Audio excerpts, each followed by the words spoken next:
I discovered your child out on the balcony, so I brought her inside amidst the bitter cold of winter night. A sudden ring of the doorbell startled me. Upon answering it, a police officer stood before me. Confusion clouded my mind. My own daughter lay asleep beside me. Yet there stood the officer, holding a young girl, no more than 5, her lips tinged blue from the chill, shivering uncontrollably. "She's not mine, officer," I protested, but my words seemed to falter against his skepticism. He insisted on taking her to the hospital.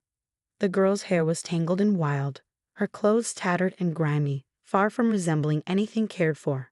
Despite her apparent age, she appeared frail and undernourished. Whose child could she be, and why had fate led her to our balcony? Little did I realize the upheaval this mysterious girl would soon bring into our lives. My name is Janice, a 32-year-old office worker residing on the first floor of an apartment my parents had purchased for us. I live there with my husband, a former classmate from high school, and our 5-year-old daughter, Susie. Both my husband and I work for the same company, but his job often requires him to travel, even on his days off, as he's always ready to lend a hand to his colleagues. On a particularly cold winter night, my husband was away on a business trip, leaving Susie and me home alone. Suddenly, the doorbell pierced the silence. Peering through the doorbell camera, I spotted a police officer standing outside. Confusion gripped me at the sight of this unexpected visitor, but upon opening the door, he uttered words that sent a chill down my spine. "I found your child on the balcony, so I have brought her here." Bewilderment consumed me. My daughter was safe and sound asleep inside the house. "What?" I stammered, my mind racing to comprehend the situation. The officer's expression mirrored my shock, but it was I who felt utterly bewildered. How had a child ended up on our balcony while I was unaware, sound asleep? The officer stood before me with a girl of about 5 years old, her lips trembling with cold, a bluish hue casting shadows on her delicate features. The frosty air hinted at the possibility of snow. "She's not mine. I don't know her," I insisted, but doubt lingered in the officer's eyes even after my words. "Nevertheless, I'm taking her to the hospital," he declared firmly. Moved by the sight of the shivering child, I hurried to fetch a warm blanket from the depths of the room and enveloped her fragile frame within its comforting embrace. Her tiny hands, icy to the touch, clenched with a silent resolve, while her tearful eyes remained stoic, her lips quivering in silence. Her disheveled hair and stained clothes, riddled with holes, bore witness to neglect, hinting at a life marred by hardship. She appeared painfully thin and unnaturally pale, evoking a wave of compassion within me. Who was she? And what cruel twist of fate had led her to our balcony? The questions weighed heavily on my mind, each one accompanied by a pang of empathy for a child of the same age as my own daughter, enduring such suffering. Sleep eluded me that night, consumed by worry for the mysterious girl's well-being. A warning rang out, prompting a call from my husband. "Anything out of the ordinary while I was away?" he inquired. "Actually, yes. There was a peculiar incident involving a young girl on our balcony. The police intervened and took her to the hospital," I replied, taken aback by the unexpected turn of events. "Why didn't you look after her yourself?" he questioned, his tone edged with surprise. "What? She was a stranger. What could I do?" I defended, feeling the weight of his accusation. "But you're a mother too. You could have offered her comfort instead of involving the police," he countered sharply.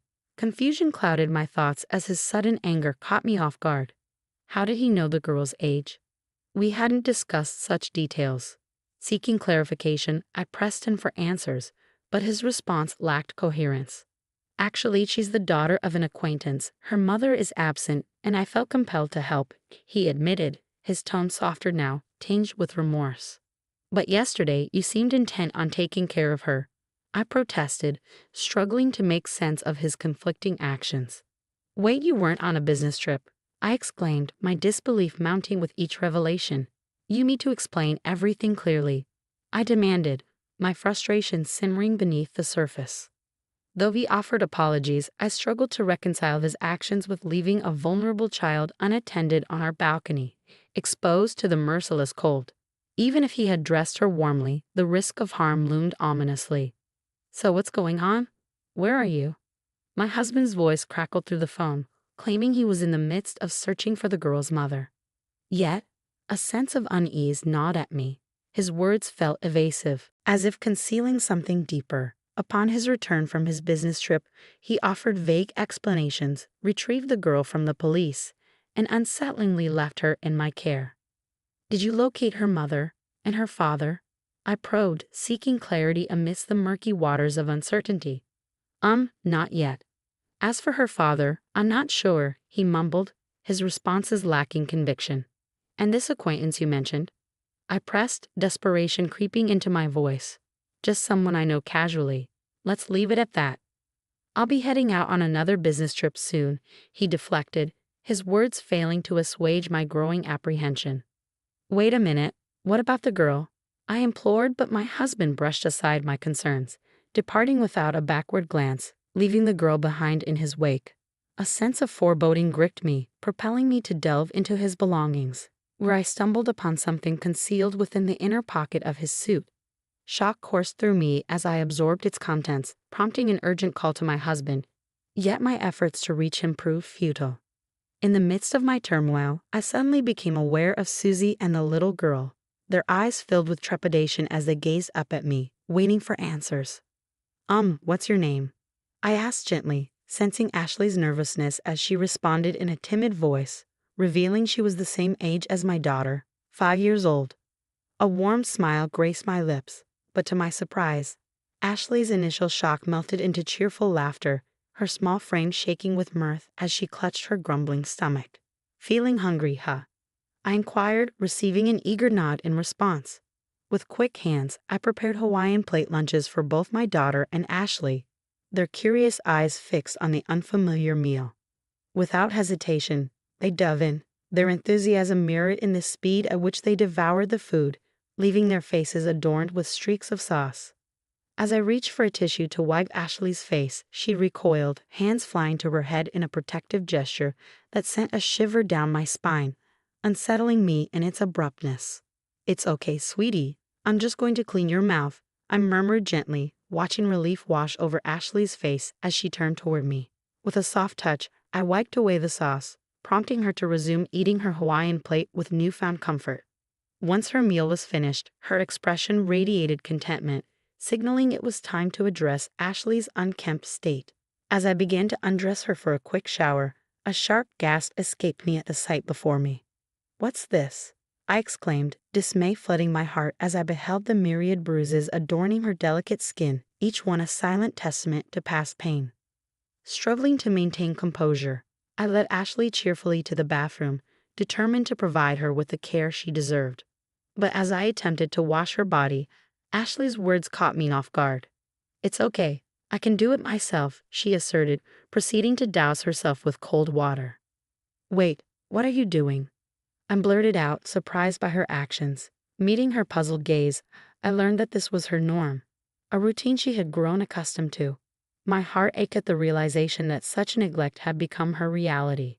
Quickly intervening, I gently stopped her and washed her entire body with soap, ensuring she was thoroughly cleansed. As warm water cascaded over her, Ashley's murmur of "it's warm" brought a sense of solace to my troubled heart. It became evident that bathing was a rarity for her at home, and when it did occur, it was a simple affair with water alone. The thought that she accepted this as normal without question weighed heavily on me. After the bath, I dressed Ashley in my daughter Susie's clothes and carefully arranged her hair. The transformation was remarkable. Standing side by side, my daughter and Ashley could have easily passed for sisters, a sight that filled me with both joy and sadness. Gazing at my daughter and Ashley, their faces mirroring each other, I couldn't help but smile warmly. Ashley possessed a quiet obedience and gentle demeanor that hinted at a deep longing for affection. She often sought solace by my side, trailing after me as I cooked, gently tugging at the edge of my skirt. At night, she clung to my hand, reluctant to let go as sleep beckoned. Susie, too, embraced Ashley with affection, forging a bond that transcended mere friendship, evolving into a sisterly connection. Days turned into weeks, yet my attempts to reach my husband proved futile. Though Ashley's mother claimed familiarity with him, it wasn't enough to justify caring for a child solely on that basis. Reluctantly, I abandoned hope of contacting my husband and sought assistance from the authorities. With a heavy heart, Ashley was taken to a facility, her tear-filled eyes pleading for reassurance as she was led away. Despite the passage of time, news of my husband remained elusive, prompting a difficult decision. 9 years later, I found myself living with my parents, Susie and Ashley, in our family home. In a heartfelt decision, I had officially adopted Ashley after her time in the facility. Embraced by the love of our family, she flourished, regarded not as an outsider but as a cherished member. As the years unfolded, Susie and Ashley grew up as sisters, their bond deepening with each passing day. Their shared dream of modeling became a reality, gracing the pages of magazines as beautiful junior models, stepping into the glamorous world with confidence. Radiant with joy and fulfillment, they epitomize the essence of thriving and embracing life's opportunities.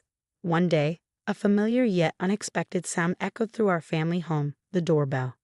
As I opened the door, my gaze met the weary countenance of my ex-husband, Philip, accompanied by a stranger named Joanna. Preferring to avoid confrontation in front of the neighbors, I invited them inside, leading them to the living room where they settled onto the sofa, tension thick in the air. With a suddenness that caught me off guard, Philip spoke, his words carrying a weight of revelation. "In truth, Ashley is my daughter," he confessed, his tone devoid of remorse for his 9 years of absence. Stunned into silence, I could only manage a heavy sigh, my mind reeling with disbelief. "She bears a striking resemblance to you. I had my suspicions," he continued, his gaze unwavering. As I sought clarity, Philip confirmed to Joanna's presence as his current partner, initiating the tale of their tumultuous journey. He recounted how they had met at a bar where Joanna worked part-time, their relationship blossoming despite the knowledge of his marital status. Their affair led to Joanna's pregnancy with Ashley, but Philip's indecision delayed any decisive action. Eventually, Joanna grew weary of the responsibilities of motherhood, abandoning her role and leaving Philip to contemplate the next step, a decision that led him to consider entrusting Ashley's care to me. While Philip's narrative painted a picture of unexpected twists and turns, it was not merely the revelation that left me stunned. There was something more, something that lingered in the air, waiting to be unveiled. "Please give Ashley back to us." My ex-husband suddenly rose from the sofa, his plea tinged with desperation, almost on the brink of tears, accompanied by a profound apology. "What? I happened to see a magazine, and I was surprised. She's thriving, isn't she popular?" he continued, attempting to justify his request. "So what? It's none of your concern," I retorted sharply, taken aback by the audacity of his demand. "But I am Ashley's real mother. You're nothing but an imposter," he countered, his accusation striking a nerve. "How dare you say such a thing after all this time without contacting me?" I shot back, my anger simmering beneath the surface. Philip, who had fallen to his knees, grasped my leg with a pitiful expression. "We're in dire straits, with no money and facing troubles. Ashley is our only hope. Please, give her back," he pleaded desperately. The realization of their intentions hit me like a ton of bricks. "You intend to exploit her for your own gain," I accused, my voice laced with disdain. "Absolutely not. You just want things your way, but I won't allow it," Philip protested vehemently, his desperation turning into defiance. As their exchange unfolded before me, a wave of disbelief washed over me, swiftly followed by a surge of anger at their audacious request. I refused to have any further dealings with these people, not even for a moment. I declared firmly, my resolve unyielding. "And I have more news for you, Philip. Our marriage is officially over," I continued, delivering the final blow. "What?" Philip's shock reverberated through the room. 3 years after your disappearance, I pursued legal action and obtained a divorce," I explained, my tone unwavering. Before Philip could react, the distant sound of a police car drew closer. My parents, witnessing Joanna's aggressive behavior, had alerted the authorities. "The police are here now, so I advise you not to return to this house," I warned sternly, bracing myself for any further confrontation. In a desperate attempt to salvage the situation, Philip resorted to pleading, even offering to relinquish custody of Ashley in exchange for financial assistance. It was a pitiful display, one that only confirmed my decision to sever ties with him for good. As the police intervened and escorted Philip and Joanna away, I resolved to ensure Philip fulfilled his obligations of alimony and child support. Cut off from friends and family, they would likely continue to face hardships. Despite the chaos and upheaval, The once frightened little girl had blossomed into a remarkable young woman. With her by my side, along with the unwavering support of my parents, I looked toward the future with renewed optimism, embracing the dreams that lay ahead.